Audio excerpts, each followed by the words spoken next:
ಹೊರಡು. ಇನ್ನೊಂದ್ಸಲ ಮನೆ ಕಡೆಗೆ ಬರಂಗಿಲ್ಲ. ಶಿವಶರಣೆ ಉತ್ತರಾಜಮ್ಮ, ನನ್ನ ವಶದಲ್ಲಿ ನೀನು. ಇನ್ನು ಮುಂದೆ ನಾನು ಆಡಿಸುವ ಕೈಗೊಂಬೆ ನೀನು. ಆ ದೇವತೆಗಳನ್ನೇ ಬಿಟ್ಟಿಲ್ಲ. ಇನ್ನು ನೀನು ಯಾವ ಲೆಕ್ಕ?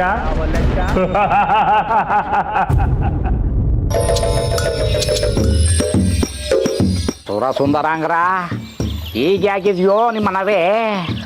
ಹಗಲೊತ್ತಿನಲ್ಲಿ ಕೆರ್ಕೊಂಡ್ರೆ ಜನ ತಪ್ಪು ತಿಳ್ಕೊಳ್ತಾರೆ ಅಂತ ರಾತ್ರಿಯಲ್ಲಿ ಅದಕ್ಕೋಸ್ಕರ ಪ್ರತ್ಯೇಕವಾದ ಕಾರ್ಯಕ್ರಮ ಇಟ್ಕೊಂಡಿದ್ದೀವಿ ಗುರುಗಳೇ. ನಮ್ಮಪ್ಪ ಏನಾದರೂ ಬದುಕಿದ್ರೆ ಇವತ್ತು ಅವನನ್ನು ಸಾಯಿಸ್ಬಿಡ್ತಿದ್ದೆ. ನ್ಯಾಯವಾಗಿ ನನ್ನ ಹೆಸರು ತುದಿನಲ್ಲಿ ಅಣ್ಣ ಅಂತ ಇಟ್ಬಿಟ್ನಲ್ಲ.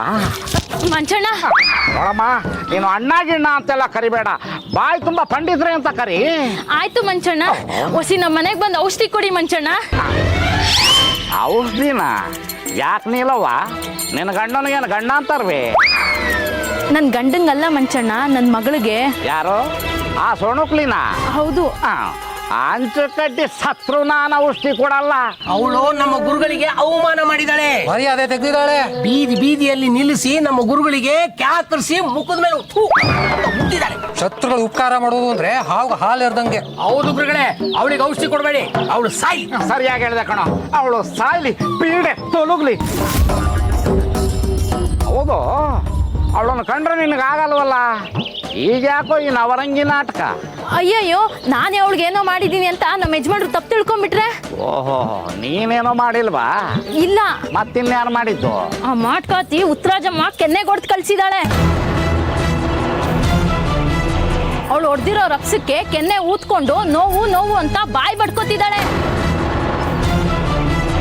ಯಜಮಾನ್ರು ಬೇರೆ ಮನೇಲಿಲ್ಲ, ಮಗನ್ ಹುಡ್ಕಕ್ಕೆ ಅಂತ ಹೋದವರು ಇನ್ನೂ ಮನೆಗೆ ಬಂದಿಲ್ಲ. ಏನಾದ್ರೂ ಹೆಚ್ಚು ಕಮ್ಮಿ ಆದ್ರೆ ಆಮೇಲೆ ನನ್ನ ತಲೆ ಮೇಲೆ ಬರುತ್ತೆ.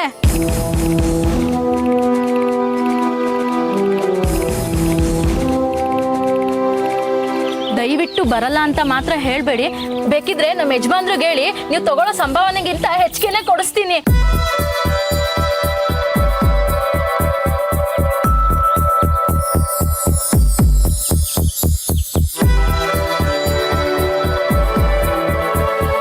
ಗುರುಗಳೇ, ಗಂಡ ಮನೇಲಿಲ್ವಂತೆ, ಮಗನು ಮನೇಲಿಲ್ವಂತೆ. ಏನಾದ್ರೂ ಹೆಚ್ಚು ಕಡಿಮೆ ಆದ್ರೆ ಪಾಪ ಅಲ್ವೇ?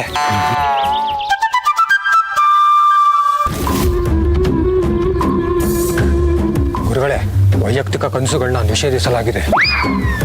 ಕನಸಲ್ವೋ? ನೋಡ್ತಾ ಇರು ಹೇಗೆ ನನಸು ಮಾಡ್ಕೋತೀನಿ ಅಂತ. ನೀಲಮ್ಮ, ಮೊನ್ನೆ ನಾನು ನಿಮ್ಮ ಮನೆಗೆ ಬಂದಾಗ ನಿನ್ನ ಗಂಡ ನನ್ನ ಮುಖ ನೋಡದೆ ಮಾತಾಡ್ತಾನೆ. ನಾನು ಮುಖ ನೋಡದೆ ಇದ್ರೆ ಹಾಳಾಗೋಗ್ಲಿ, ನನ್ನ ಹೆಂಡತಿ ಮುಖನೂ ನೋಡಲ್ಲ ಅಂತಾನೆ. ನನಗೆ ಕೋಪ ಬರಲ್ವೇ? ಆಗಲೇ ನಾನು ನಿರ್ಧಾರ ಮಾಡಿದೆ, ಇನ್ನು ಮುಂದೆ ಆ ಮನೆಗೆ ಕಾಲಿಡಬಾರ್ದು ಅಂತ. ಆದರೆ ಏನು ಮಾಡೋದು? ಗುಂಡು ಗುಂಡಗೆ ದುಂಡು ದುಂಡಾದ ಬದನೆಕಾಯಿ ಥರ ಇರೋ ನಿನ್ನ ಕಣ್ಣುಗಳಲ್ಲಿ ನೀರು ಕಾಣಿಸ್ತಾ ಇದೆ. ಆ ನೀರಿಗೋಸ್ಕರನಾದರೂ ನಾನು ನಿನ್ನ ಮನೆಗೆ ಪಾದ ಹರಿಸ್ತೀನಿ, ಅಲ್ಲಲ್ಲ ಪಾದ ಬೆಳೆಸ್ತೀನಿ. ಶಿಷ್ಯಂದ್ರ, ಲೇ ಶಿಷ್ಯಂದ್ರ, ಎತ್ಕೊಂಡ್ರ ಪೆಟ್ಟಿಗೆನ. ಆಯ್ತು ಗುರುಗಳೇ. ಹತ್ರ ಬಂಡಿನ ಬಂಡಿಲ್ಲ ಗುರುಗಳೇ, ನಡ್ಕೊಂಡು ಹೋಗೋಣ ಬಂದ್ರು. ಸರಿ ಗುರುಗಳೇ. ನೀಲು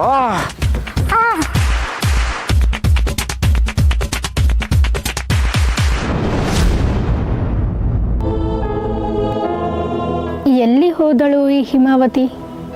ಅವಳನ್ನು ನೋಡಬೇಕು, ಮಾತಾಡಿಸಬೇಕೆಂದು ಮನಸ್ಸು ಚಡಪಡಿಸುತ್ತಿದೆ. ಬೇಗ ಬರಬಾರದೆ? ಕರೆದಿರಾ ಮಹಾರಾಣಿ?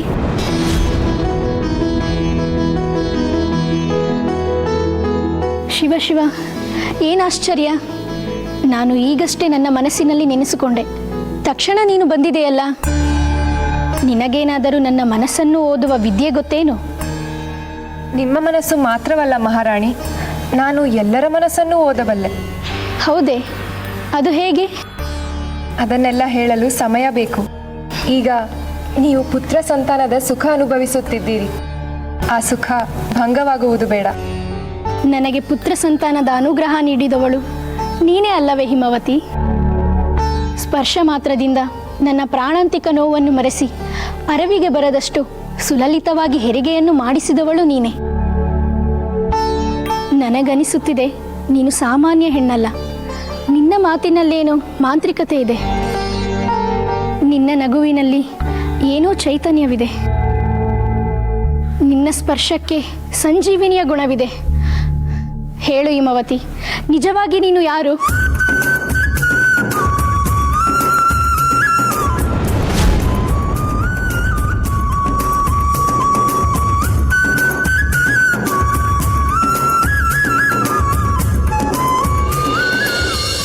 ನಾನು ಯಾರು? ನಿಮ್ಮ ಎಲ್ಲ ಕೆಲಸಗಳನ್ನು ಪೂರೈಸಲು ನೇಮಕಗೊಂಡಿರುವ ನಿಮ್ಮ ದಾಸಿ. ಇಲ್ಲ ಹಿಮವತಿ, ನಾನು ನಂಬುವುದಿಲ್ಲ. ನನ್ನ ಸುತ್ತಲೂ 10 ವರ್ಷಗಳಿಂದ 10 ದಾಸಿಯರು ಸೇವೆ ಸಲ್ಲಿಸುತ್ತಿದ್ದಾರೆ. ಅವರೆಲ್ಲ ಇಂದಿಗೂ ದಾಸಿಯರಾಗಿಯೇ ಉಳಿದುಕೊಂಡಿದ್ದಾರೆ. ಆದರೆ ನೀನು ದಾಸಿಯಾಗಿ ಬಂದ ಕೆಲವೇ ದಿನಗಳಲ್ಲಿ ನನ್ನ ಅಂತರಂಗದ ಗೆಳತಿಯಾಗಿ ಹೋದೆ. ನನ್ನ ನೋವು, ನಲಿವು, ಬಯಕೆಗಳನ್ನು ನಾನು ವ್ಯಕ್ತಪಡಿಸುವ ಮೊದಲೇ ತಿಳಿದುಕೊಂಡು ಆದರಿಸುವ ತಾಯಿಯಾದೆ. ಹೆರಿಗೆಯ ಸಮಯದಲ್ಲಿ ಸಾಕ್ಷಾತ್ ದೇವತೆಯಂತೆ ನನ್ನೆಲ್ಲ ನೋವುಗಳನ್ನು ಪರಿಹರಿಸಿದೆ. ನಿನ್ನ ನಾಲಿಗೆ ನುಡಿದಂತೆ ಗಂಡು ಮಗುವೆ ಜನಿಸಿದೆ. ಇದನ್ನೆಲ್ಲ ನೋಡಿದ ಮೇಲೆಯೂ ನಿನ್ನನ್ನು ಸಾಮಾನ್ಯ ಹೆಣ್ಣೆಂದು ಹೇಗೆ ನಂಬಲಿ? ಮಹಾರಾಣಿ, ನಾನು ಒಂದು ಹೆಣ್ಣಾಗಿ ಮತ್ತೊಂದು ಹೆಣ್ಣಿನ ಅಂತರಂಗ ಅರ್ಥ ಮಾಡಿಕೊಳ್ಳುವುದು ಅಷ್ಟು ಕಷ್ಟವೇ? ಅಷ್ಟೇ ಅಲ್ಲ, ಇಲ್ಲಿ ಅದು ನನ್ನ ಕರ್ತವ್ಯವೂ ಆಗಿತ್ತು. ಪತಿಯ ವರ್ತನೆಯಿಂದ ಘಾಸಿಗೊಂಡಿದ್ದ ನಿಮ್ಮ ಮನಸ್ಸನ್ನು ಶಾಂತ ಮಾಡಬೇಕಾಗಿತ್ತು. ಅದಕ್ಕಾಗಿ ಸಂತೈಸಿದೆ, ಸವಿ ಮಾತಾಡಿದೆ, ಧೈರ್ಯ ತುಂಬಿದೆ. ಇನ್ನು ಗಂಡು ಸಂತಾನದ ಬಗ್ಗೆ ಹೇಳಬೇಕೆಂದರೆ, ಪ್ರತಿಯೊಂದು ಹೆಣ್ಣು ಗರ್ಭಿಣಿಯಾದಾಗ ಆಹಾರ ವಿಹಾರದ ಜೊತೆಗೆ ಪ್ರೀತಿ, ನೆಮ್ಮದಿ, ಶಾಂತಿಯಿಂದ ಇರಬೇಕಾಗುತ್ತದೆ. ಇಲ್ಲವಾದರೆ ಬೆಳೆಯುವ ಮಗುವಿಗೆ ಹಾಗೂ ತಾಯಿಗೆ ಇಬ್ಬರಿಗೂ ತೊಂದರೆಯಾಗುತ್ತದೆ.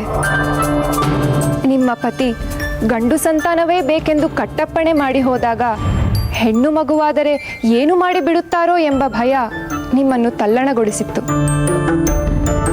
ನಿಮ್ಮನ್ನು ಹಾಗೆ ಬಿಟ್ಟಿದ್ದರೆ ಮಗು ಮತ್ತು ನಿಮ್ಮ ಆರೋಗ್ಯದ ಮೇಲೆ ಕೆಟ್ಟ ಪರಿಣಾಮ ಬೀರುತ್ತಿತ್ತು.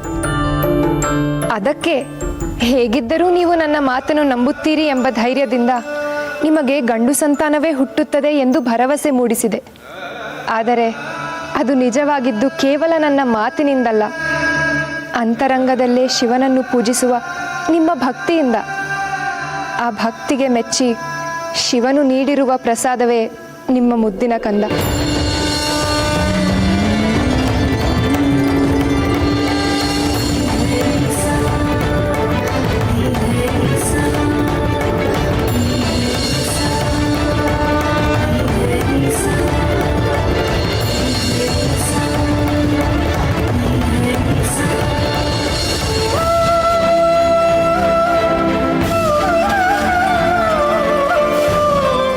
ಹೇಳುವುದೆಲ್ಲ ತರ್ಕಬದ್ಧವಾಗಿ ಸರಿಯಿದೆ ಹಿಮವತಿ. ಆದರೆ ನನ್ನ ಅಂತರಂಗ ಸಾರಿ ಸಾರಿ ಹೇಳುತ್ತಿದೆ, ನೀನು ಸಾಮಾನ್ಯ ಹೆಣ್ಣಲ್ಲ ಎಂದು. ನಿನ್ನಲ್ಲೇನೋ ಶಕ್ತಿ ಇದೆ. ನನ್ನನ್ನು ಕಷ್ಟಗಳ ಸರಮಾಲೆಯಿಂದ ಕಾಪಾಡಲು ಬಂದಿರುವ ಸಾಕ್ಷಾತ್ ಆ ನನ್ನ ಶಿವನ ಮಡದಿ ಪಾರ್ವತಿಯಂತೆಯೇ ಕಾಣುತ್ತಿರುವುದು. ಈ ನಿನ್ನ ಉಪಕಾರಕ್ಕೆ ನಾನು ನಿನಗೇನಾದರೂ ಉಡುಗೊರೆ ಕೊಡಲೇಬೇಕು. ಆದರೆ ಏನು ಕೊಡಲಿ? ಏನು ಕೊಡಬಹುದು?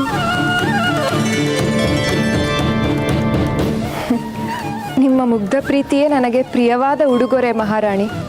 ಅದಕ್ಕಿಂತ ಹೆಚ್ಚೇನೂ ಬಯಸುವುದಿಲ್ಲ ಈ ಹಿಮವತಿ. ನನ್ನ ಶಿವನನ್ನು ನೀವು ಭಕ್ತಿಯಿಂದ ಪೂಜಿಸುತ್ತೀರಲ್ಲ, ಅದೇ ನೀವು ನನಗೆ ಕೊಡುವ ಬೆಲೆ ಕಟ್ಟಲಾರದ ಉಡುಗೊರೆ. ನೀನು ಹೇಳುವುದೆಲ್ಲವೂ ಸರಿಯೇ. ಆದರೂ ಮಹಾರಾಣಿಯವರೇ, ರಾಜಮಾತೆಯವರು ನಿಮ್ಮನ್ನು ಹಾಗೂ ಯುವರಾಜರನ್ನು ನೋಡಲು ಬರುತ್ತಿದ್ದಾರೆ. ಸರಿ, ಆಗಲಿ ಮಹಾರಾಣಿ, ನಾನು ನಂತರ ಬರುತ್ತೇನೆ. ಹಾಗೆ ಆಗಲಿ.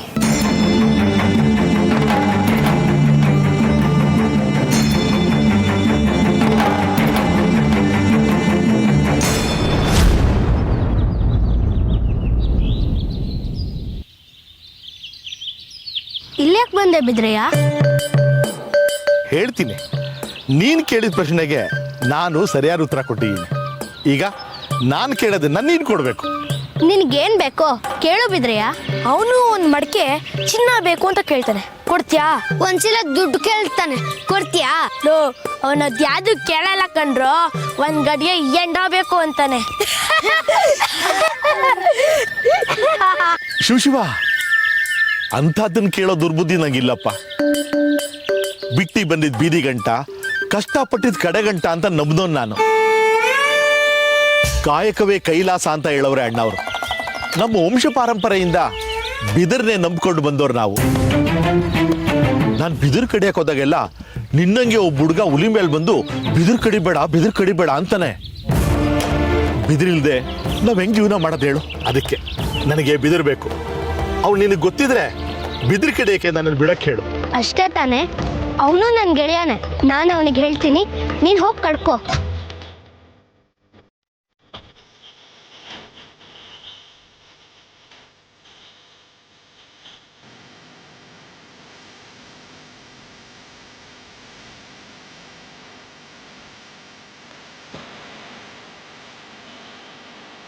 ನಿಜವಾಗ್ಲೂ ಹುಲಿ ಬರಲ್ವಾ? ಹಾಗಾದ್ರೆ ನಾನು ಕಡಿಯೋವರೆಗೂ ಎಲ್ಲೂ ಹೋಗ್ಬೇಡ, ಇಲ್ಲೇ ಇರೋ. ಆಯ್ತು.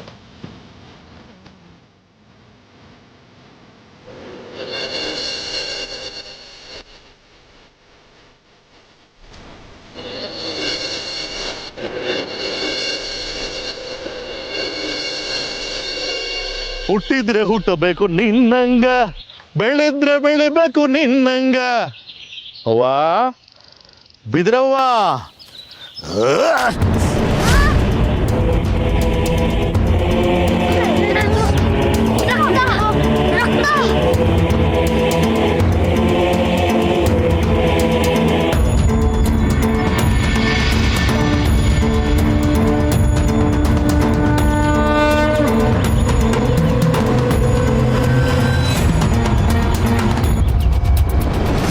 ಅಯ್ಯೋ ರಕ್ತ, ಏನಾಯ್ತಪ್ಪ? ನೀನೇ ಕೊಡ್ಲಿಯಿಂದ ಹೊಡೆದಿಲ್ಲ ಬಿದ್ರೆಯ? ನಾನೇ ಯಾವಾಗಪ್ಪ ಹೊಡೆದೆ? ನಾನು ಹೊಡೆದಿದ್ದು ಬಿದಿರಿಗೆ.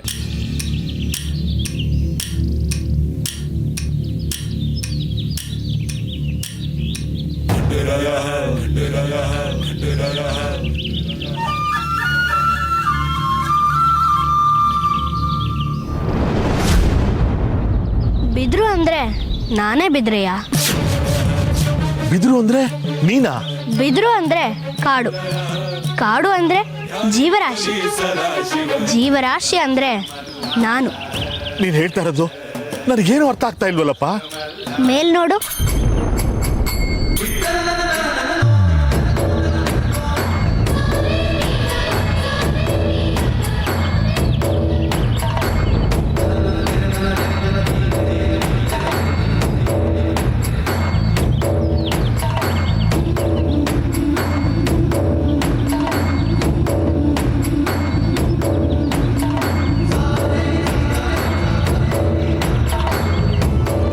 ನೋಡಿದ್ಯಾ?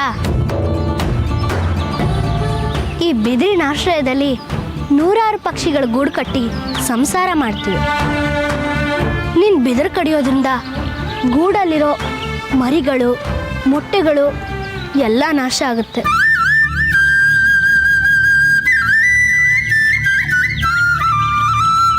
ನಿನ್ನ ಒಂದು ಸಂಸಾರದ ನಿರ್ವಹಣೆಗೋಸ್ಕರ ಆ ನೂರಾರು ಮುಗ್ಧ ಪಕ್ಷಿಗಳ ಸಂಸಾರನ ನಾಶ ಮಾಡೋದು ಸರಿನಾ?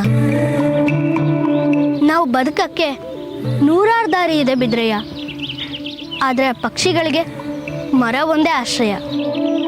ಅಂಥ ಮರಗಳನ್ನೇ ನಾಶ ಮಾಡಿದ್ರೆ ಅವು ಬದುಕೋದಾದ್ರೂ ಹೇಗೆ?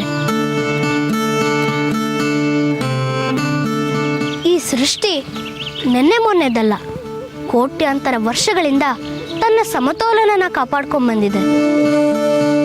ನಮ್ಮ ಸ್ವಾರ್ಥಕ್ಕೋಸ್ಕರ ಅದನ್ನು ನಾಶ ಮಾಡೋದು ಬೆಟ್ಟದ ತುದಿಲಿದ್ದೀವಿ ಅನ್ನೋ ಭ್ರಮೆಯಲ್ಲಿ ಬುಡಕ್ ಬೆಂಕಿ ಇಟ್ಟಂಗೆ.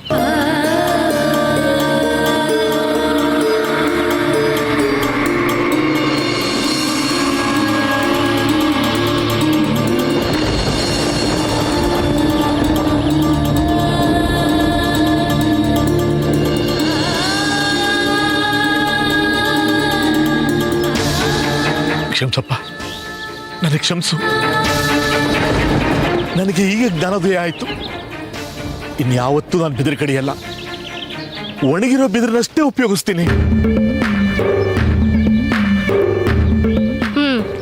ಅದರಿಂದ ನಿನ್ನ ಜೀವನ ಸಮೃದ್ಧಿ ಆಗೋ ಹಾಗೆ ಮಾಡ್ತೀನಿ. ತಗೋ ನಿನ್ನ ಬಟ್ಟೆ.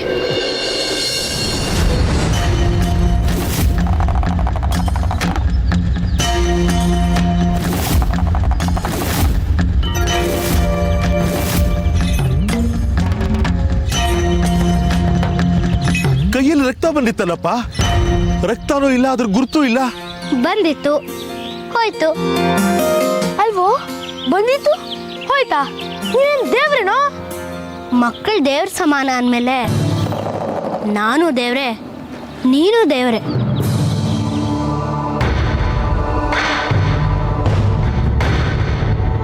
ಬನ್ನಿ ಹೋಗೋಣ.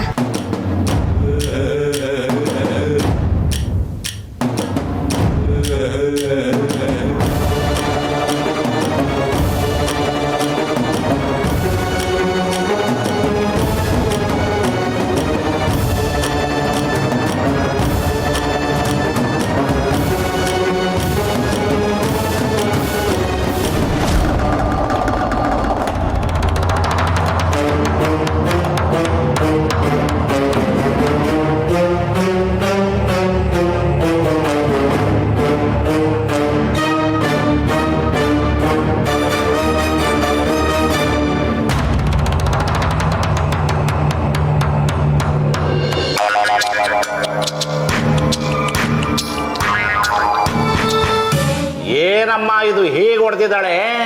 ಅವಳದೇನು ಕೈಯ ಕಟ್ಟಿಗೆ ತುಂಡ, ಗುಲಾಬಿ ತರ ಇದ್ದ ಕೆನ್ನೆ ಸುಟ್ಟು ಗುಂಡ ಬದನೆಕಾಯಿ ತರ ಆಗ್ಬಿಟ್ಟಿದೆ. ಒಂದೇ ಕಡೆನಾ? ಹೌದು. ಹಾಗಾದ್ರೆ ಇದು ಅರ್ಧ ಸುಟ್ಟು ಗುಂಡು ಬದನೆಕಾಯಿ. ಈ ತಬ್ಲಿಗೆ ಹೊಡೆದು ಕಳ್ಸಿದಾಳಲ್ಲ, ಅವಳಿಗೆ ಕೈ ಆದ್ರೂ ಹೇಗೆ ಬಂತು ಮಂಚಣ್ಣ? ಅದು ನಮಗ್ ಗೊತ್ತಿಲ್ಲ, ಆದ್ರೆ ಹೊಡೆದಷ್ಟೇ ನೋಡಿದ್ವಿ ಅಲ್ವೇನೆ. ಆದ್ರೂ ಒಂದು ಮಾತಂತೂ ಸತ್ಯ, ದರಿದ್ರದವಳಮ್ಮ ಅವಳು. ಹೆಣ್ಣಲ್ಲ, ರಾಕ್ಷಸಿ, ಭ್ರಮ ರಾಕ್ಷಸಿ. ಅಕ್ಕಂಗೆ ಹಾಗೆಲ್ಲ ಅನ್ಬೇಡಿ. ಥೂ ನಿನ್ನ ಅಕ್ಕ ಅಂತೆ, ಅಕ್ಕ ಕೋಳಿ ಪುಕ್ಕ. ಇಷ್ಟಾದ್ರೂ ಇನ್ನ ನೀನು ಬುದ್ಧಿ ಬರ್ಲಿಲ್ವಲ್ಲೇ? ಅಯ್ಯೋ ಇಲ್ಲಿ ಬಿಡು ನೀಲವ್ವ, ಬೆಳ್ಳಗಿರೋದೆಲ್ಲ ಹಾಲು ಅಂತ ತಿಳ್ಕೊಂಡಿರೋ ಮುಗ್ದೆ ಈ ರೇಣುಕ. ಆ ಉತ್ತರಾಜಿ ಕಳ್ಳಿ ಹಾಲು ಅನ್ನೋದು ಇನ್ನೂ ಗೊತ್ತಿಲ್ಲ ಪಾಪ ಇವಳಿಗೆ. ಅದಕ್ಕೆ ಈ ಊರಲ್ಲಿ ಅವಳೊಬ್ಬಳನ್ನ ಬಿಟ್ಟು ನಾವೆಲ್ಲ ಶತ್ರುಗಳ ಥರನೇ ಕಾಣ್ತೀವಿ ಇವಳ ಕಣ್ಣಿಗೆ. 4 ದಿನ ನೋವು ಅನುಭವಿಸ್ಲಿ, ಆಮೇಲೆ ಗೊತ್ತಾಗುತ್ತೆ ಯಾವುದು ಹಾಲು ಯಾವುದು ಕಳ್ಳಿ ಹಾಲು ಅಂತ. ಲೇ ಶಿಷ್ಯ, ಗುರುಳೆ, ಮೊನ್ನೆ ನೀನು ಹೆಂಡತಿ ಹೊಡೆದು ಅಂತ ಒಂದು ಮದ್ದು ಬರೆದು ಕೊಟ್ಟಿದ್ನಲ್ಲ, ಅದು ಸ್ವಲ್ಪ ಉಳಿದಿದ್ದೆ, ತಗೊಂಡು ಬಾರ. ಅವಳ ಜೊತೆ ನೀನು ಸೇರ್ಕೊಂಡು ನನಗೆ ಮಾಡಿರೋ ಅವಮಾನಕ್ಕೆ ನಿನ್ನ ಮುಖನೇ ನೋಡಬಾರ್ದು ಅನ್ಕೊಂಡಿದ್ದೆ. ಆದರೂ ಅವಳ ಹಣೆ ಮೇಲೆ ತಿಕ್ಕೊಂಡಿರೋ ಉಂಡೆನಾಮನ ನಿನ್ನ ಕೆನ್ನೆ ಮೇಲೆ ತಿಕ್ಕಳಿಸಿದಾಳಲ್ಲ, ಅದನ್ನ ನೋಡೋಣ ಅಂತ ಬಂದೆ. ನೋಡಮ್ಮ, ಮದುವೆ ವಯಸ್ಸಿಗೆ ಬಂದಿರೋ ಮಗಳು ಮುಂದೆ ಬಾಳಿ ಬದುಕಬೇಕಾದವಳು. ಪಾಪ ಏನಾದರೂ ಹೆಚ್ಚು ಕಮ್ಮಿ ಆದರೆ ಈ ವೈದ್ಯರತ್ನ ಮಂಚಣ್ಣ ಇದ್ದು ಉಳಿಸ್ಕೊಳಕ್ಕಾಗ್ಲಿಲ್ವಲ್ಲ ಅನ್ನೋ ಕೋರ್ಗು ನನ್ನನ್ನು ಕಾಡಬಾರ್ದಲ್ಲ, ಅದಕ್ಕೆ ಬಂದೆ. ಏನೇ ಆಗಲಿ ನೀನು ನಮ್ಮ ಹುಡುಗಿ ಅಮ್ಮ, ನೀನು ಚೆನ್ನಾಗಿರ್ಬೇಕು ಅನ್ನೋದು ನಮ್ಮ ಆಸೆ. ಆದರೆ ನಿನಗೆಲ್ಲ ಅದೆಲ್ಲ ಅರ್ಥ ಆಗಬೇಕು. ನೋಡ್ದೇನೆ ಹಲ್ಕಿರಿಯವರೆಲ್ಲ ನೆಂಟ್ರಲ್ಲ, ಆಪತ್ಕಾಗೋರು ನೆಂಟ್ರು. ನಿನ್ ಕೈಲಿ ಸೇವೆ ಮಾಡಿಸ್ಕೊಂಡವಳು ಹೊಡೆದ್ ಕಳ್ಸಿದ್ಲು, ಅದೇ ನಿನ್ ಕೈಲಿ ಬೈಸ್ಕೊಂಡವರು ಉಪಚಾರ ಮಾಡಕ್ ಬಂದಿದ್ದಾರೆ.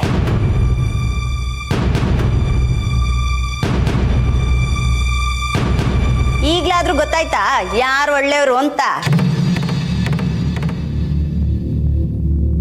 ಅಯ್ಯೋ ನನ್ನ ಮದ್ದಿನ ಮಲ್ಲಿ, ಬೇವು ನಾಲಿಗೆಗೆ ಕಹಿ ಆದರೆ ಆರೋಗ್ಯಕ್ಕೆ ಹಿತ.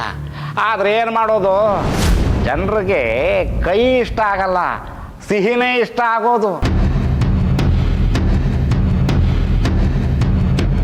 ಆದರೆ ವೈದ್ಯನಿಗೆ ಶತ್ರುವೇ ಆಗಲಿ ಮಿತ್ರನೇ ಆಗಲಿ ಅವನೊಬ್ಬ ರೋಗಿ ಅಷ್ಟೇ. ವೈದ್ಯೋ ನಾರಾಯಣೋ ಹರಿ, ನಮ್ಮ ಕರ್ತವ್ಯ ನಾವು ಮಾಡಬೇಕು. ಗುರುಳೆ ಬಂದ್ರ?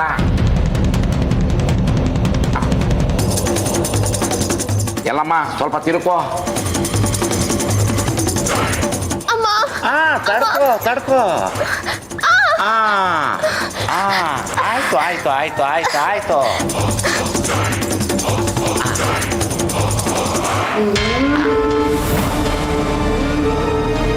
ವಾಸಿ ಆಯ್ತಾ ಮಂಚಣ್ಣ? ಗಾಳಿಪಟನ ಹಿಂಗಂದ ತಕ್ಷಣ ಆರೋಗಲ್ಲಮ್ಮ, ಹಿಂಗಂತ ಇರಬೇಕು. ಗಾಯ ಈಗಷ್ಟೇ ಆಗಿದೆ, ಆರೋಗ್ಯ ಸ್ವಲ್ಪ ಸಮಯ ಬೇಕು. ಆದರೂ ನನಗೊಂದು ಅನುಮಾನ, ಇವಳು ಕೆನ್ನೆ ಹೀಗೆಲ್ಲ ಊದ್ಕೊಂಡಿರೋದು ನೋಡಿದ್ರೆ ಕಪಾಳದ ನರಕ್ಕೇನಾದರೂ ಏಟು ಬಿದ್ದಿರ್ಬೋದಾ ಅಂತ. ಗೊತ್ತಾಗಬೇಕಾದ್ರೆ 3-4 ದಿನ ಕಾಯಬೇಕಾಗುತ್ತೆ. ನೋಡೋಣ ನೋಡೋಣ. ನನ್ನ ಕ್ಷಮಿಸ್ಬೇಡಿ ಪಂಡಿತ್ರೆ. ಕೇಳೋಕೆ ಹಿತವಾಗಿದೆ. ನೋಡಿದೇನೆ, ಒಂದು ಸಾರಿ ಔಷಧಿ ಹಚ್ಚಿದ್ದಕ್ಕೆ ನನ್ನ ಮೇಲಿದ್ದ ದ್ವೇಷ ಎಲ್ಲ ಕರಗಿ ಕ್ಷಮೆ ಕೇಳ್ತಿದ್ದಾಳೆ. ನೀನು ಇದ್ದೀಯಾ? ನಾನೇನ್ ಮಾಡ್ದೆ? ಏನು ಮಾಡಿಲ್ಲ ಅಂತಾನೆ ಹೇಳ್ತಿರೋದು. ಹಚ್ಚಿದ್ದಾಯ್ತಾ? ಆಯ್ತು, ನಡೀರಿ.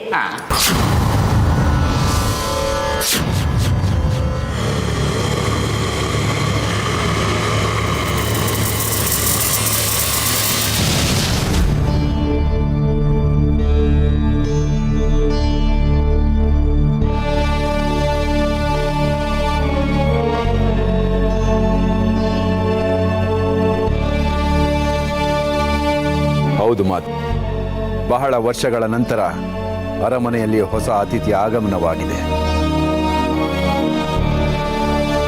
ನೀವು ನಮಗೆ ಪಟ್ಟಾಭಿಷೇಕ ಮಾಡಿ ನಮ್ಮ ಹೆಗಲಿಗೆ ರಾಜ್ಯಭಾರದ ನೊಗ ಹೊರಿಸಿದಂತೆ ಈ ನಿಮ್ಮ ಮುದ್ದಿನ ಸೊಸೆ ನಮಗೆ ತಂದೆ ಎಂಬ ಪಟ್ಟಾಭಿಷೇಕ ಮಾಡಿ ಮಗನ ಜವಾಬ್ದಾರಿಯ ನೊಗ ಹೊರಿಸಿದ್ದಾಳೆ. ಹೌದು ಸ್ವಾಮಿ, ನಾನು ನಿಮಗೆ ತಂದೆಯ ನೊಗ ಹೊರಿಸಿದಂತೆ ನೀವು ನನಗೆ ಮಾತೃಸ್ಥಾನದ ಕಿರೀಟ ತೊಡಿಸಿದ್ದೀರಿ.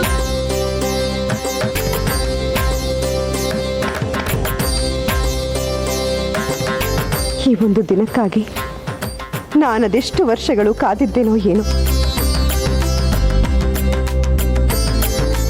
ಮನುಷ್ಯನ ಬದುಕು ಸಾರ್ಥಕವಾಗೋದು ಇಂಥ ಸಂಬಂಧಗಳ ಸಮ್ಮಿಲನದಿಂದಲೇ. ಕರುಳಿನ ಬಳ್ಳಿಯ ಸಂಭ್ರಮವನ್ನ ಯಾವ ಸಿಂಹಾಸನವೂ ಯಾವ ಸಾಮ್ರಾಜ್ಯವೂ ನೀಡಲಾರದು ಕುಮಾರ.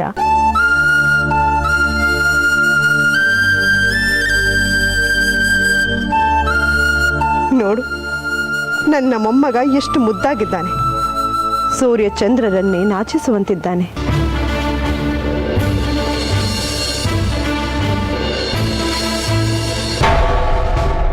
ಇಂಥ ಮಗನನ್ನ ಹಡೆದ ನಿನ್ನ ಈ ಸಾಮ್ರಾಜ್ಯ ಸದಾ ಸ್ಮರಿಸುತ್ತೆ ಮಗಳೇ.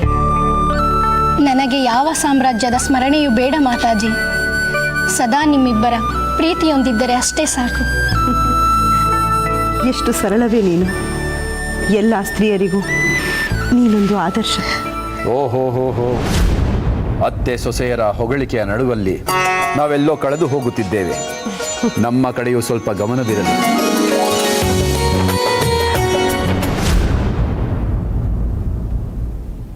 ಈ ಸಂಭ್ರಮದ ಸಮಯದಲ್ಲಿ ನನ್ನ ಮಗ ಆಷಾಢನೂ ಇದ್ದಿದ್ದರೆ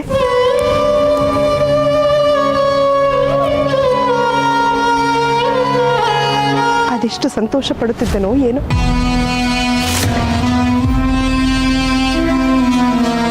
ಹೌದು ಮಾತೆ, ಅವನಿಗೆ ಅಣ್ಣ ಅತ್ತಿಗೆ ಎಂದರೆ ಅಪಾರವಾದ ಪ್ರೀತಿ. ನನ್ನ ಮಗನನ್ನು ನೋಡಿದಿದ್ದರೆ ಹೆಗಲ ಮೇಲೆ ಹೊತ್ತು ಮೆರೆದಾಡು ಬಿಡುತ್ತಿದ್ದ.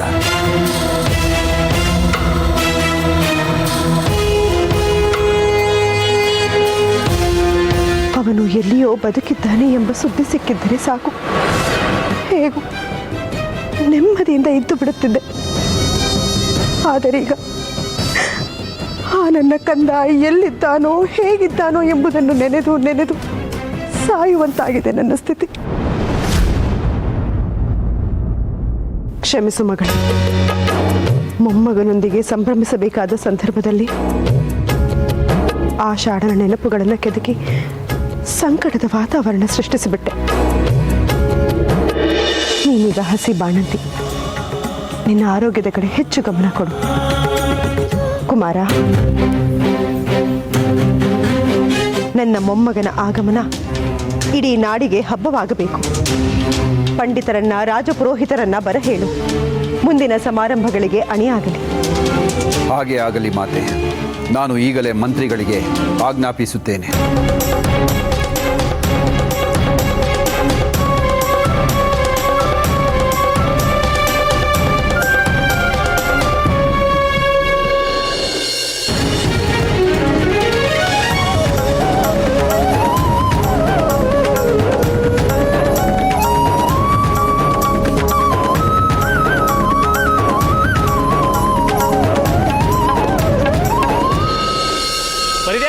ಬಸ್ಯಾ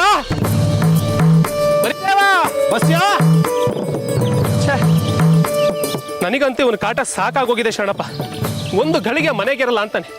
ಇಲ್ಲಿದ್ದಾಗ ಅಲ್ಲಿರ್ತಾನೆ, ಅಲ್ಲಿದ್ದಾಗ ಇಲ್ಲಿರ್ತಾನೆ. ಬೆಳಗ್ಗೆಯಿಂದ ಸಂಜೆವರೆಗೂ ಕಾಲಿಗೆ ಚಕ್ರ ಕಟ್ಕೊಂಡು ನನಗೆ ತಿರುಗ್ತಾನೆ ಇರ್ತಾನೆ. ಮನೇಲಿ ಅವ್ರ ಅಮ್ಮನ ಗೋಳು ನೋಡಕ್ ಆಗ್ತಾ ಇಲ್ಲ. ಗಂಡು ಮಕ್ಕಳು ಹೆತ್ತವರಿಗೆಲ್ಲ ಈ ಕಷ್ಟ ಇದ್ದಿದ್ದೆ ಕಲ್ಯಾಣ ದೇವ. ಹುಡುಗರು ಸ್ವಭಾವನೇ ಹಾಗೆ. ಬೆಳೆಯೋ ವಯಸ್ಸು, ಅರಳೋ ಮನಸ್ಸು, ಕಂಡಿದ್ದೆಲ್ಲ ಬೇಕು ಅನ್ಸುತ್ತೆ. ಮಕ್ಕಳಿಂದ ಸಂತೋಷ ಮಾತ್ರ ಬೇಕು, ಅವ್ರ ತುಂಟತನ ಬೇಡ ಅಂದ್ರೆ ಹೇಗೆ ಹೇಳಿ? ಹೆತ್ತೋರು ನಾವು, ನಮಗೆ ಎಷ್ಟೇ ಕಷ್ಟ ಕೊಟ್ಟರು ಸಹಿಸ್ಕೊಡೋಣ. ಆದರೆ ದಿನ ಬೆಳಗಾದ್ರೆ ಸಾಕು, ಊರವ್ರದೆಲ್ಲ ಒಂದೇ ಕಾಟ, ಒಂದೇ ದೂರು. ನಿಮ್ಮ ಮಗನಿಂದ ನಮ್ಮ ಮಕ್ಕಳೆಲ್ಲ ಹಾಳಾಗ್ತಾ ಇದ್ದಾರೆ ಅಂತ. ನನಗಂತೂ ಉತ್ತರ ಹೇಳಿ ಹೇಳಿ ಸಾಕಾಗೋಗಿದೆ. ಇವನು ನೋಡಿದ್ರೆ ಕಿವಿ ಮೇಲೆ ಹಾಕೊಳ್ಳಲ್ಲ ಅಂತಾನೆ. ಜನ ಏನಾದರೂ ಹೇಳಲಿ ಕಲ್ಯಾಣ ದೇವ, ನಮ್ಮ ಮರಿದೇವ ಸ್ವಲ್ಪ ತುಂಟ ನಿಜ, ಆದರೆ ಪೋಲಿ ಅಲ್ಲ. ನಾನು ಅವನನ್ನು ಹತ್ತಿರದಿಂದ ಗಮನಿಸ್ತಾ ಬಂದಿದ್ದೀನಿ. ಅವನ ಪ್ರತಿಯೊಂದು ತುಂಟತನದ ಹಿಂದೆ ಒಂದು ಕಾಳಜಿ ಇರುತ್ತೆ, ಒಂದು ನ್ಯಾಯ ಇರುತ್ತೆ. ನಿಜ ಶರಣಪ್ಪ, ನನಗೂ ಅವನ ತುಂಟತನದ ಹಿಂದಿರೋ ಸದುದ್ದೇಶ ನೋಡಿದರೆ ಹೆಮ್ಮೆ ಆಗುತ್ತೆ. ಆದರೆ ಜನ ಅದನ್ನು ಅರ್ಥ ಮಾಡ್ಕೋಬೇಕಲ್ವೇ? ಈಗ ನೋಡಿ, ಬೆಳಗ್ಗೆಯಿಂದ ಹುಡುಕ್ತಾ ಇದ್ದೀವಿ. ಮಕ್ಕಳನ್ನೆಲ್ಲ ಕಟ್ಕೊಂಡು ಎಲ್ಲ ಹೊರಟೋಗಿದ್ದಾನೆ. ಹೆತ್ತೋರಿಗೆ ಆತಂಕ ಆಗೋದಿಲ್ವೇ? ಅವರಿಗೆಲ್ಲ ಏನು ಉತ್ತರ ಹೇಳೋದು? ನೀವೊಬ್ಬರೇ ಯಾಕೆ ಉತ್ತರ ಹೇಳಬೇಕು ಕಲ್ಯಾಣ ದೇವ? ಮರಿದೇವನ ಬಗ್ಗೆ ಅಪವಾದ ಹೊರಿಸೋರು ಅವ್ರವ್ರ ಮಕ್ಕಳನ್ನ ಅವ್ರ ಮನೆಯಲ್ಲಿ ಭದ್ರವಾಗಿ ಇಟ್ಕೊಳ್ಬೋದಲ್ವೇ? ನೀವು ಸರಾಗವಾಗಿ ಸಿಗ್ತೀರಿ ಅಂತ ಎಲ್ಲರೂ ನಿಮ್ಮ ಮೇಲೆ ಮುಗಿ ಬೀಳ್ತಾರೆ ಅಷ್ಟೇ. ಅಂಥವ್ರ ಮಾತಿನ ಬಗ್ಗೆ ನೀವು ತಲೆ ಕೆಡಿಸ್ಕೋಬೇಡಿ. ಎಲ್ಲರೂ ನಿಮ್ಮ ಹಾಗೆ ಇರಬೇಕಲ್ಲ ಶರಣಪ್ಪನವರೇ. ಬೆದರವ್ವ ನಮ್ಮವ್ವ. ಶರಣಪ್ಪನವರೇ, ಅಲ್ಲಿ ನೋಡಿ. ಎಳೆದ್ರವ್ವ ಬೆದರವ್ವ ನಮ್ಮವ್ವ. ಬಿದ್ರಯ್ಯ ಬರ್ತಾ ಇದ್ದಾನೆ. ಬಿದ್ರು ಅಂತ ಕಾಡು ಮೇಡು ಅಲಿತಾ ಇರ್ತಾನೆ. ಅವನನ್ನು ಕೇಳಿದ್ರೆ ಏನಾದ್ರು ಗೊತ್ತಾಗ್ಬಹುದು. ಹುಟ್ಟಿದ್ರೆ ಹುಟ್ಬೇಕು ನಿನ್ನಂಗ, ಬೆಳೆದ್ರೆ ಬೆಳೆ ನಿನ್ನಂಗ, ಹುಟ್ಟೋ ಮಗುಗೆ ತೊಟ್ಲಾಗ್ತಿ ಹೇರೋಗ ಚಂದ್. ಓ ಕಲ್ಯಾಣದವರು ಶರಣು, ಶರಣಪ್ಪನವ್ರಿಗೆ ಶರಣು. ಶರಣು ಶರಣು. ಏನು ಬಿದ್ರಯ್ಯನವರು, ಆಗ್ಲೇ ದೇವರು ಮೈ ಮೇಲೆ ಬಂದುಬಿಟ್ಟಿದೆ. ದೇವ್ರಿಗೆ ಬಿಡಿ ಸ್ವಾಮಿ, ಕಿಸೆನ ಕಾಸಿದ್ರೆ ಯಾವಾಗ ಬೇಕಾದ್ರೂ ಬರ್ತದೆ. ನೀವು ದೇವ್ರ ಹುಡುಕೊಂಡು ಹೊಂಟ್ರ? ಬಿದ್ರಯ್ಯ, ನಮ್ಮ ಮರಿದೇವ ಮತ್ತು ಅವ್ನ ಗೆಳೆಯರು ಬೆಳಗ್ಗೆಯಿಂದ ಕಾಣ್ತಾ ಇಲ್ಲಪ್ಪ. ನೀನೇನಾದ್ರೂ ನೋಡ್ದೆ? ಅವ್ರು ಮರಿ ದೇವ್ರಲ್ಲ, ನಮ್ ಹಿರಿ ದೇವ್ರು. ಹಾ, ಅವನೇ. ಎಲ್ಲಾದ್ರೂ ನೋಡ್ದೆ? ಹ್ಞೂ ನೋಡ್ದೆ. ನೋಡ್ದೆ? ಎಲ್ಲಿ? ಕಲ್ಯಾಣ ದೇವ, ಇವನೇ ತೇಲ್ತಾ ಇದ್ದಾನೆ. ಇವನು ನಮ್ಮ ಮಕ್ಕಳಿರೋ ಜಾಗನ ತೋರಿಸ್ತಾನ? ತೇಲ್ತಾ ಇದ್ರು, ನದಿನಲ್ಲಿ ಈಜಾಡ್ತಾ ಇದ್ರು. ಬನ್ನಿ ಬನ್ನಿ.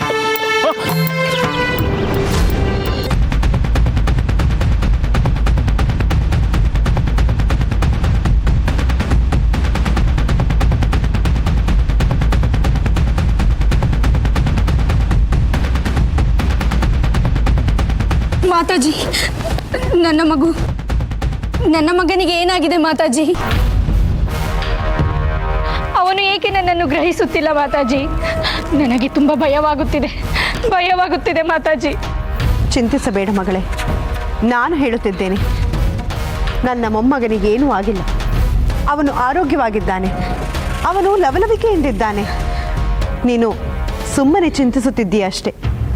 ನಿನ್ನ ಚಿಂತೆಯನ್ನು ದೂರ ಮಾಡೋದಕ್ಕೆ ರಾಜಪುರೋಹಿತರನ್ನ, ಪಂಡಿತರನ್ನ ಕರೆತಂದಿದ್ದೇನೆ. ಅವರು ಎಲ್ಲವನ್ನೂ ಸಂಪೂರ್ಣವಾಗಿ ನೋಡಿ ಏನಾದರೂ ತೊಂದರೆ ಇದ್ದರೆ ತಕ್ಷಣ ಪರಿಹಾರವೇಳುತ್ತಾರೆ, ಅಲ್ಲವೇ? ಹೌದು ಮಹಾರಾಣಿಯವರೇ, ಮಕ್ಕಳ ಆರೋಗ್ಯದ ಬಗ್ಗೆ ನೋಡಿದ ತಕ್ಷಣ ಇಂತಹುದೇ ಸಮಸ್ಯೆ ಎಂದು ಹೇಳುವುದು ಕಷ್ಟ. ಸಮಸ್ಯೆಗಳಿದ್ದರೂ ಮಗು ಬೆಳೆಯುತ್ತಾ ಅದು ಕಣ್ಮರೆಯಾಗಲೂಬಹುದು, ಇಲ್ಲವೇ ಹಾಗೆ ಉಳಿಯಲೂಬಹುದು. ಕೆಲವು ಸಮಸ್ಯೆಗಳಿಗೆ ಚಿಕಿತ್ಸೆಯ ಅಗತ್ಯವಿದೆ, ಮತ್ತೆ ಕೆಲವು ಸಮಸ್ಯೆಗಳಿಗೆ ಪ್ರಕೃತಿಯೇ ಚಿಕಿತ್ಸೆ. ಚಿಂತಿಸಬೇಡಿ ಮಹಾರಾಣಿ, ಪರಿಶೀಲಿಸೋಣ.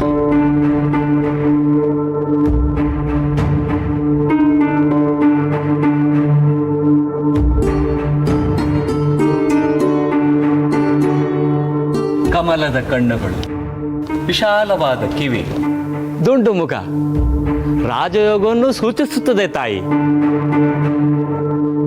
ರಾಜಕುಮಾರರಿಗೆ ಜ್ಯೋತಿಷ್ಯ ಶಾಸ್ತ್ರದ ಪ್ರಕಾರ ಎಳೆಯ ವಯಸ್ಸಿನಲ್ಲಿ ಸಿಂಹಾಸನವೇರುವ ಯೋಗವಿದೆ.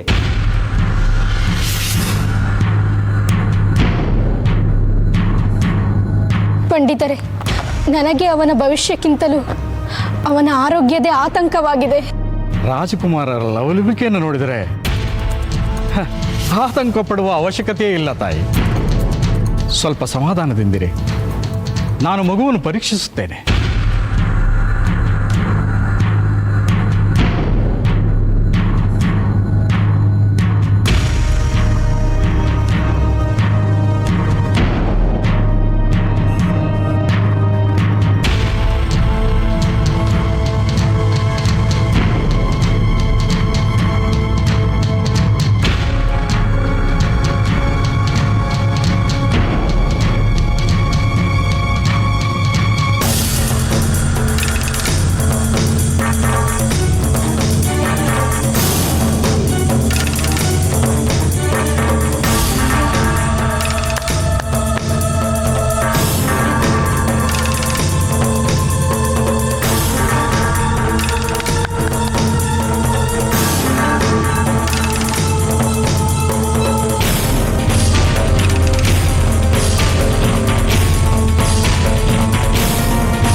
ಪಂಡಿತರೆ, ನಿಮ್ಮ ನಿಟ್ಟುಸಿರನ್ನು ನೋಡುತ್ತಿದ್ದರೆ ನನಗೆ ಭಯವಾಗುತ್ತಿದೆ. ದಯಮಾಡಿ ಶುಭವಾದದ್ದನ್ನು ಮಾತ್ರ ಹೇಳಿ. ಕ್ಷಮಿಸಿ ಮಹಾರಾಣಿ. ರೋಗ ರಟ್ಟು, ಸಂಸಾರ ಗುಟ್ಟು ಹೀಗೆಂದು ಶಾಸ್ತ್ರ ಹೇಳುತ್ತದೆ. ಯಾವುದೇ ವೈದ್ಯನಾದವನು ರೋಗವನ್ನು ಮುಚ್ಚಿಡಬಾರದು ತಾಯಿ. ಕಣ್ಣಿಗೆ ಕಾಣದ್ದು ಕರುಳಿಗೆ ಕಾಣುತ್ತದೆ, ಇದು ಸತ್ಯ. ಅಂದರೆ ಅಂದರೆ ಅಂದರೆ ನಿಮ್ಮ ಅನುಮಾನ ನಿಜ ತಾಯಿ. ರಾಜಕುಮಾರರಿಗೆ ವಾಕ್ ಮತ್ತು ಶ್ರವಣ ದೋಷವಿದೆ.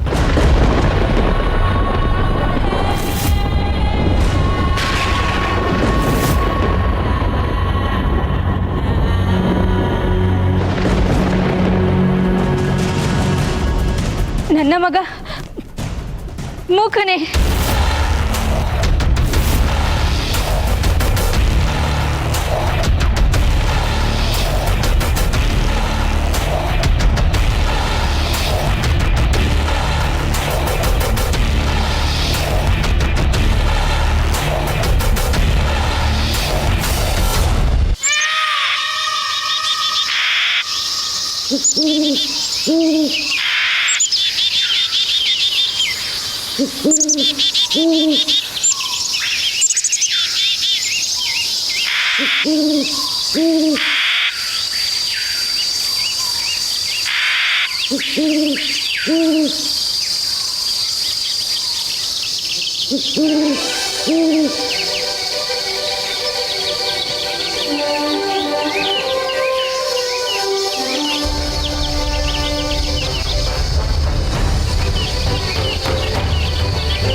ಎಷ್ಟು ಚೆನ್ನಾಗಿದೆ. ಈ ಮರ ಗಿಡ ಹೂ ಬಳ್ಳಿಗಳನ್ನೆಲ್ಲ ನೋಡ್ತಿದ್ರೆ ನನಗಿಲ್ಲೇ ಇದ್ಬಿಡ್ಬೇಕು ಅನ್ನಿಸ್ತಿದೆ. ಹಾಗೆ ಮಾಡು, ಇಲ್ಲೇ ಒಂದು ಮನೆ ಕಟ್ಕೊಂಡು ಇದ್ಬಿಡು. ನಾನು ದೊಡ್ಡವನಾದ್ಮೇಲೆ ಈ ಕಾಡಲ್ಲೇ ಇರೋದು. ಇಲ್ಲಿ ನಿನ್ನ ಗೆಳೆಯರು ಯಾರು ಇರ್ತಾರೆ? ಹುಲಿ, ಸಿಂಹ, ಆನೆ, ಕರಡಿ, ಹಾವು, ಎಲ್ಲ ಪ್ರಾಣಿಗಳು. ಅವೆಲ್ಲ ನಿನ್ನ ಗೆಳೆಯರಾ? ಹೌದು. ಅವೇ ನಿನ್ನ ಜೊತೆ ಚಂಡಾಟ ಆಡ್ತಾವ? ಅವೇ ನಿನ್ನ ಜೊತೆ ಮರ್ಕೋತಿ ಆಡ್ತಾವ? ಬುಗುರಿ ಆಡ್ತಾವ?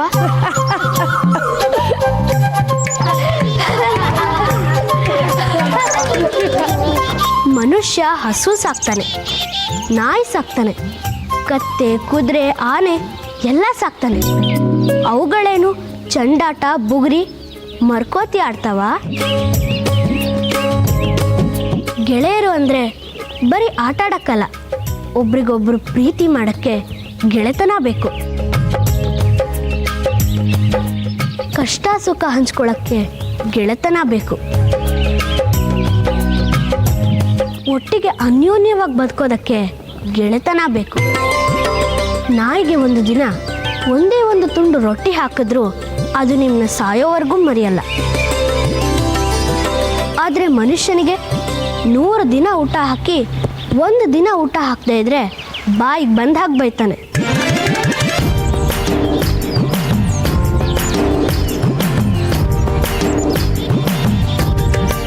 ಮನುಷ್ಯನ ಸ್ನೇಹದಲ್ಲಿ ಕಪಟ ಇರ್ಬೋದು, ಅದೇ ಪ್ರಾಣಿಗಳ ಸ್ನೇಹದಲ್ಲಿ ಕಪಟವಿಲ್ಲದ ಪ್ರೀತಿ ಇರುತ್ತೆ. ಅದಕ್ಕೆ ಪ್ರಾಣಿಗಳು ಅಂದರೆ ನನಗೆ ತುಂಬ ಇಷ್ಟ. ಬನ್ನಿ. ಅಯ್ಯಯ್ಯೋ, ಏನೋ ಇದು ಶಬ್ದ?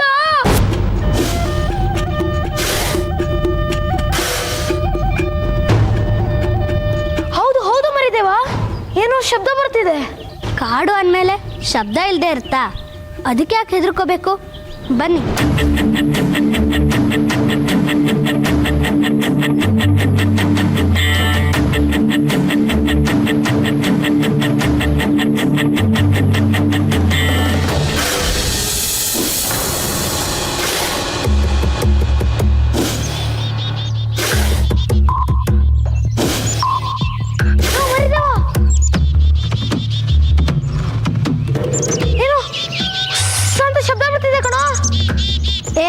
ಗಾಳಿ ಶಬ್ದ ಇರಬೇಕು, ಬಾರೋ.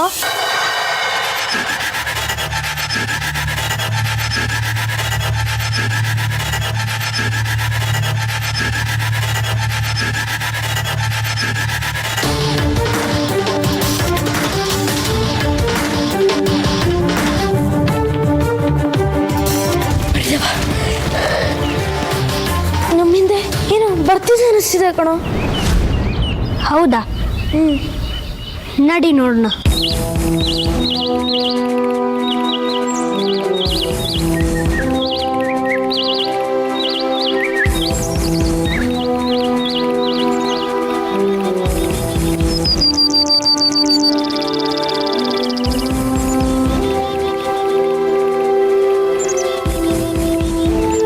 ಲೋ, ಇಲ್ಲೇನು ಇಲ್ವಲ್ಲೋ? ಮೊದಲೇ ನೀನು ಪುಕ್ಲ, ಸುಮ್ಮನೆ ಎಲ್ರನ್ನೂ ಹೆದರ್ಸ್ಬೇಡ.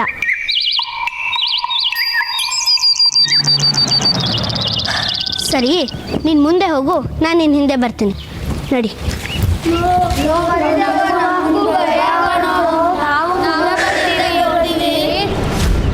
ಸರಿ, ನೀವೆಲ್ಲರೂ ಮುಂದೆ ಹೋಗಿ ನಾನು ನಿಮ್ಮ ಹಿಂದೆ ಬರ್ತೀನಿ. ನಡೀರಿ.